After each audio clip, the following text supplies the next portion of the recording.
बिस्मिल्लाहिर्रहमानिर्रहीम, अस्सलाम वालेकुम नाजरीन। मैं हूं बाबर हयात और आप देख रहे हैं 24/7 उर्दू न्यूज पर बाबर हयात शो। नाजरीन, पाकिस्तान का स्क्वाड अनाउंस हो गया है एशिया कप के लिए और इस पे अब कुछ सवालात उठ रहे हैं और सबसे बड़ा सवाल यह है कि शुएब मालिक एशिया कप में क्यों नहीं है। जो क्रिकेट फैंस हैं उनका एक बहुत बड़ा तबका जो है वो इस पे बात कर रहा है, सवालात उठा रहा है और आज मैं आपको बताने जा रहा हूं इस प्रोग्राम में एक्सक्लूसिवली कि शुएब मालिक पाकिस्तान के स्क्वाड में क्यों नहीं है, किसकी वजह से नहीं है और इसके पीछे रीजन क्या है। ठीक है, पूरा प्लान जो बनाया गया है वो आपके साथ मैं शेयर करने जा रहा हूं आज के इस प्रोग्राम में। इसके अलावा बाबर आजम ने जी एक बार फिर कहा जा रहा है कि उन्होंने एक बार फिर पाकिस्तान को पहले जो है वो वैल्यू दी है और अपनी चॉइसेस को पीछे किया है और बड़ा अप्रिशिएट किया जा रहा है। बाबर आजम को क्यों अप्रिशिएट किया जा रहा है, इस पे भी हम बात करेंगे आज के इस प्रोग्राम में। क्या इमाद वसीम जो है वो दूसरा मोहम्मद आमिर बनने जा रहा है, क्या इसी तरह का सलूक जो है वो इमाद वसीम के साथ होने जा रहा है, क्या इमाद वसीम भी पाकिस्तान का कैरियर जो है वो अब इमाद वसीम का भी अब अपने इख्तिताम को पहुंच रहा है। कुछ ऐसा ही खबरें जो हैं वो हमारे सैफी भाई सरफराज अहमद के हवाले से भी आ रही हैं, इसको भी थोड़ा सा टच करेंगे आज के इस प्रोग्राम में। और फिर सबसे बड़ी बात और सबसे खास बात यह है कि स्टार स्पोर्ट्स को अब समझ आ गया है कि हमने जो है वो मौका इस बार नहीं करना। क्यों नहीं करना, इसके पीछे क्या लॉजिक है, ये भी आपके साथ शेयर करने जा रहा हूं। लेकिन इन तमाम मौजूद पर बात होगी, लेकिन आगे बढ़ने से पहले आपसे गुजारिश कि अगर आप हमारे नए व्यूअर हैं तो प्लीज हमारे इस चैनल को जल्दी से कर दीजिएगा सब्सक्राइब और बेल आइकन को पुश करना मत भूलिएगा। मुझे फॉलो कीजिए इंस्टाग्राम पे @बाबर-हयात-शो और हमारे पेज को फेसबुक पे लाइक कर लीजिएगा। मौका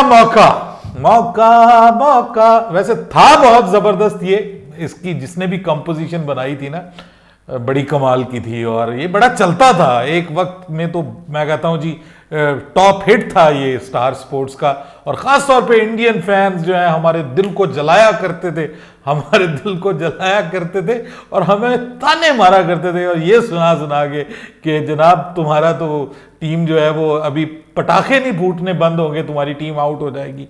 और हर बार ये बनाया जाता था और हर बार इंतजार रहता था खास तौर पे इंडियन क्रिकेट फैंस को और फिर पाकिस्तानी फैंस को भी कि इस बार इंडियन टीम जो है और खास तौर पे जो उनकी मीडिया टीम है यानी स्टार स्पोर्ट्स, वो पाकिस्तानी क्रिकेट को किस तरह से रोस्ट करने जा रहे हैं। तो लास्ट टाइम भी किया गया, आपको पता है T20 वर्ल्ड कप में, और बहुत अजीबोगरीब किस्म के एड्स बनाए गए और आपको पता है कि बहुत उस पर बहुत बातें हुई और हमारे बज्जी भाई जो हैं उन्होंने तो ये कह दिया कि यार आप खेले ही ना हमारे साथ, हार तो आपने जाना है। तो लेकिन उसके बाद जो पाकिस्तान की बाबर आजम लेड टीम ने किया T20 वर्ल्ड कप में 10 विकेटों से शिकस्त दी भारत को, उसके बाद आंखें खुली, कानों में से धुएं निकले और फिर यह तय हो गया कि भाई अब पाकिस्तान को इतना अंडर एस्टिमेट नहीं करना।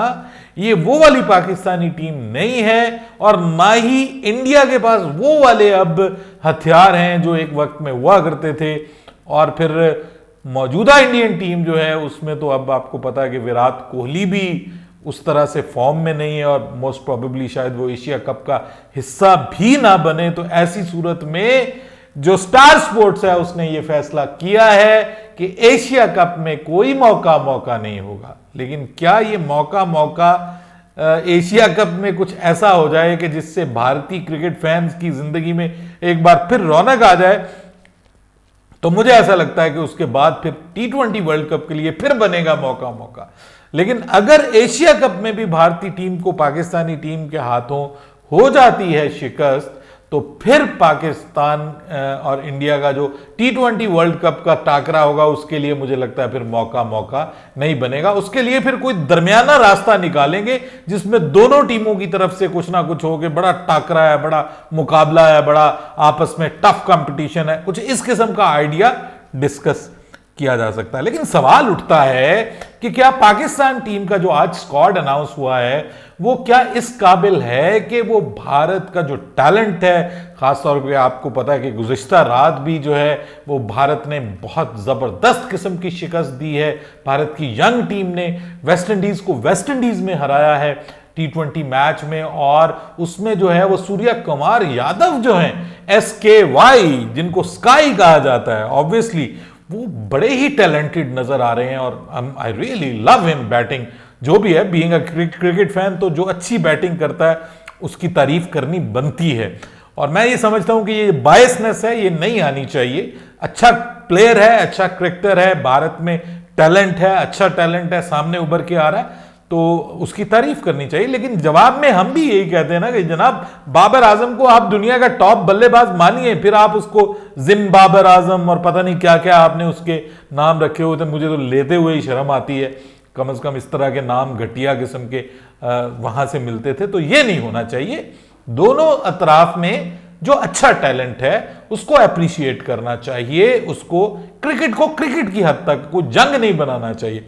और मुझे लगता है यही समझ आ गई है स्टार स्पोर्ट्स को भी। लेकिन क्या पाकिस्तानी टीम को समझ आई है माफ कीजिएगा, जो एशिया कप के लिए स्क्वाड पाकिस्तान का अनाउंस हुआ है, क्या उस स्क्वाड में वो दमखम है कि जो पाकिस्तान की तरफ से इंडिया को जो है वो टफ टाइम दे सके? तो देखिए, बात ये जहां तक है पाकिस्तान का बॉलिंग अटैक, तो पाकिस्तान का बॉलिंग अटैक तो जबरदस्त है। ये वही अटैक बॉलिंग अटैक है जिसमें शाहीन शाह अफरीदी हैं, जिसमें हारिस रऊफ हैं, जिसमें मोहम्मद वसीम है, और जिसमें मजे की बात यह है कि हसन अली नहीं है, तो अब उसमें नसीम शाह आ गए हैं, तो वो भी एक सरप्राइज पैकेज बन सकते हैं। सो 150 के राउंड अबाउट पाकिस्तान के, मतलब पाकिस्तान के चारों बॉलर्स जो हैं, इवन मोहम्मद वसीम जूनियर जो हैं, वो भी 140 प्लस स्पीड से बॉल करता है। शाहीन शाह अफरीदी भी उसी स्पीड से। फिर एक हमारे जो उनका नाम है हारिस रऊफ, वो तो 150 प्लस के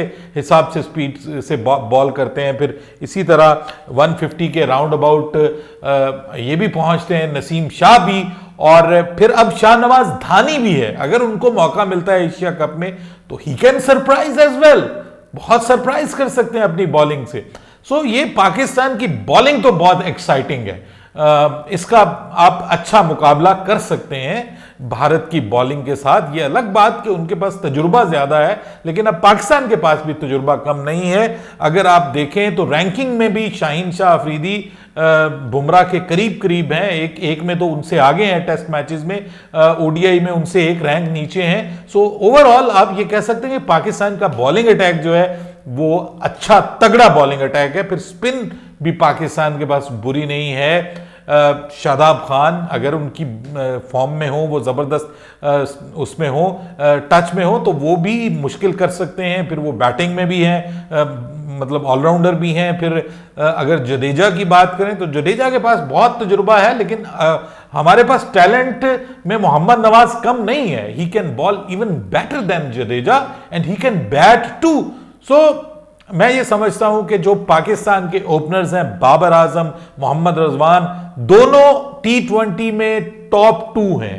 ठीक है, अब इससे ज्यादा क्या हो सकता है? और फखर जमान तो फिर मैच का पासा किसी वक्त भी पलट सकता है। फिर पाकिस्तान के पास पावर हिटर में आसिफ अली एक ओवर में मैच खत्म कर सकता है, और हैदर अली अंडररेटेड है, लेकिन आप उसको कितना अंडररेट करेंगे? क्लास है उस बंदे के पास, मिडिल ऑर्डर में अब उसको मौका मिल रहा है। सो पाकिस्तान की टीम बहुत बैलेंस्ड है, नो डाउट। अब सवाल यह पैदा होता है कि यूएई में, आप लोग बहुत इस पे बात कर रहे हैं कि यूएई में शोएब मलिक का तजुर्बा बहुत बेहतर रिक्वायर्ड था और होना चाहिए था, और इफ्तिखार अहमद की जगह जो है वो आप कर लेते, शोएब मलिक को ले आते, इफ्तिखार अहमद को ना लाते। तो भाई बात यह है कि इफ्तिखार अहमद का जो रिकॉर्ड ऑस्ट्रेलिया में है ना, वो way better than Shoaib Malik है। अब मसला यही बना, ये मैं आपको अंदर की बात बता रहा हूं। जो स्टैट्स देखे गए हैं ना, उन स्टैट्स में शोएब मलिक का रिकॉर्ड ऑस्ट्रेलिया में बिल्कुल अच्छा नहीं है। लेकिन आपको पता होगा कि सिर्फ एक दौरा किया है ऑस्ट्रेलिया का, और उसमें एक T20 मैच में आपको पता है कि इसने 50 की थी और पाकिस्तान की कोई इज्जत बचाई थी वहां पे। ऑस्ट्रेलिया में यही वहां पे वो 3 T20 मैचेस की सीरीज में कुछ करते हुए दिखाई दिया था।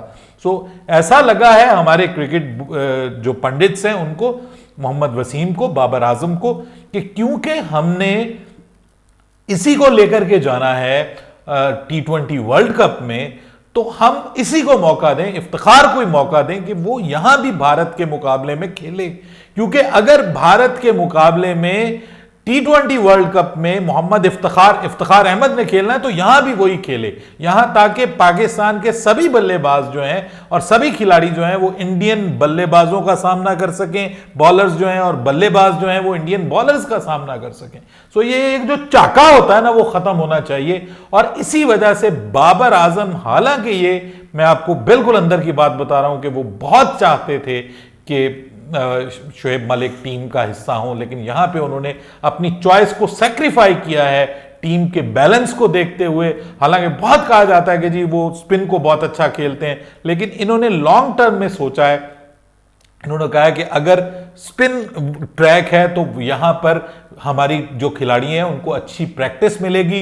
दुनिया के टॉप स्पिनर राशिद खान, मोहम्मद नबी एक तरफ हैं, फिर यूजी चहल एक तरफ हैं, फिर उसके बाद अच्छे मतलब टॉप के जो स्पिनर्स हैं, इसके अलावा श्रीलंका के बड़े अच्छे स्पिनर्स हैं। सो ये सारे, और उधर से शकीबुल हसन और एंड कंपनी फ्रॉम बांग्लादेश, सो सारे बहुत जबरदस्त हैं। तो इसलिए शोएब मलिक को यहां पर ड्रॉप इसलिए किया गया कि ये एक प्रैक्टिस भी है, और खुदा ना खास्ता अगर बिल्कुल नहीं चलते इफ्तिखार अहमद तीनों मैचेस में जो खेले जाने हैं पाकिस्तान की जानिब से, और इस एशिया कप में नाकाम होते हैं, तो अभी भी पाकिस्तान के पास वक्त है, क्योंकि 7 मैचेस इसके बाद, फिर उसके बाद तकरीबन 3 मैचेस जो हैं वो न्यूजीलैंड वाली सीरीज में, और उसके बाद फिर वर्ल्ड कप। सो 10 मैचेस अभी भी हैं, तो कॉम्बिनेशन चेंज किया भी जा सकता है, कुल एक आध खिलाड़ी बीच में तब्दील किया भी जा सकता है। सो ये पूरी स्टोरी मैंने आपको बता दी।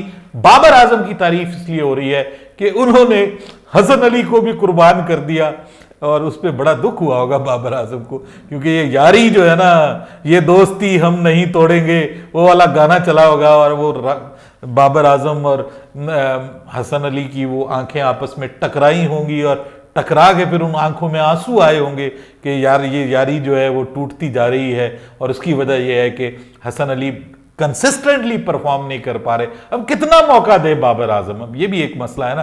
फिर बात ये की जा रही है कि इमाद वसीम, क्या उनका कैरियर खत्म होने जा रहा है? तो यस, ये मैं आपको बता रहा हूं कि इमाद वसीम को अब मोहम्मद नवाज बहुत मुश्किल है कि दोबारा आने दे, क्योंकि मुझे ऐसा लगता है कि Mohammad Nawaz highly talented player है, अंडररेटेड है, कंसिस्टेंटली मौका मिलेगा, बहुत एक्स्ट्रॉर्डिनरी परफॉर्म करेगा, ये मैं आपको बता रहा हूं। ये मेरी प्रिडिक्शन है, गलत हो गई तो मैं माजरत कर लूंगा। और मुझे ऐसा लगता है कि अब इमाद वसीम को बहुत मुश्किल है कि दोबारा पाकिस्तानी टीम में मौका मिले ये। और दूसरा, मैं बड़े अरसे से ये कह रहा हूं, देखिए मुझे दुख होता है सरफराज के साथ जो कुछ हो रहा है ना, मुझे इस पर दुख होता है। और ये दुख ये है कि सरफराज चिमटे हुए हैं, ऐसी मतलब नहीं होनी चाहिए, मतलब आपकी कुछ इज्जत नफ्स भी होनी चाहिए। मुझे ऐसा लगता है कि सरफराज को अब कम से कम किसी जो 2 फॉर्मेट्स हैं उनमें सरफराज को जो है वो रिटायरमेंट ले लेनी चाहिए। ये मुझे ज़रूर बताइएगा अपनी राय में, आपका क्या ख्याल है इस हवाले से। बाबर है, आपको इजाज़त दीजिएगा, अल्लाह हाफिज। लेकिन नो, मौका इस बार कमाल होगा इंशाल्लाह, धमाल होगा, और मुकाबला होगा, टकरा होगा बराबर का। अल्लाह हाफिज।